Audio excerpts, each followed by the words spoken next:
floor is lava. Floor is lava. Oh, okay. Be careful. Be careful. I'm gonna die. Floor is lava.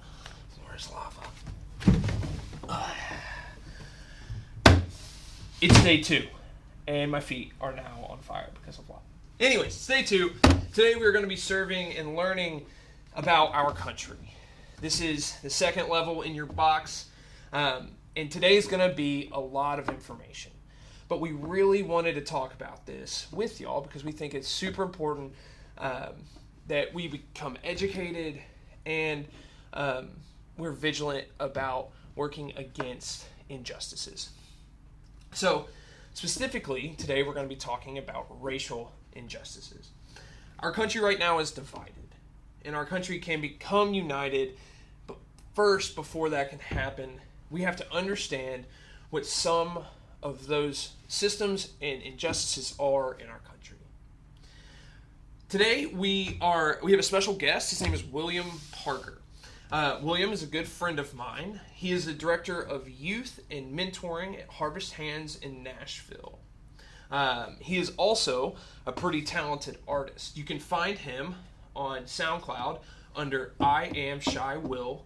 So give it a listen. He's awesome. He's a great dude. In case you're wondering, Shy Will, one word, Shy Will. It's like a real quick breath. Follow it. Go listen to some of his stuff. He's really talented. So without further ado, I give you William Parker. Hey, what is up, St. Mark's? So glad to be with you today. My name is William, and I want to share with you the first time I was aware of my race and experienced racism in America. So the first time I experienced my race and racism in America was in the 3rd grade when a teacher requested that I show my birth certificate to prove that the woman I walked into the parent-teacher conference with was actually my mother. Yeah, that happened. So today I want to give you 3 quick tips on how to jumpstart your journey to learn more about race and racism in America. The first one sounds easy, but I promise you it's incredibly difficult. I want you to reflect on your own racial identity and how that identity has shaped your experience here in America. For me, I am biracial. My mother is white, my father is black, so I have a fairly unique perspective when it comes to race and racism in America.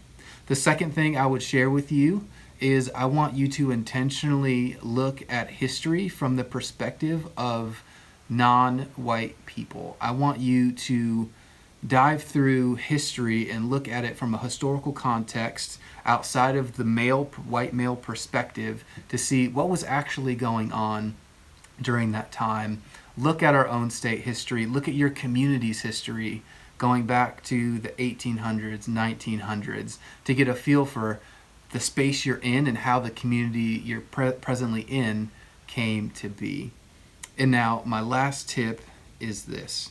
When you're talking with your black and brown friends about race and racism, I encourage you not to explain away their experiences or to minimize their feelings by offering an alternative perspective on how they interpreted what happened to them. So many times in my own life, I have shared with my white friends my experience with racism, and they immediately begin to dismantle the feelings that I had, saying I misinterpreted something.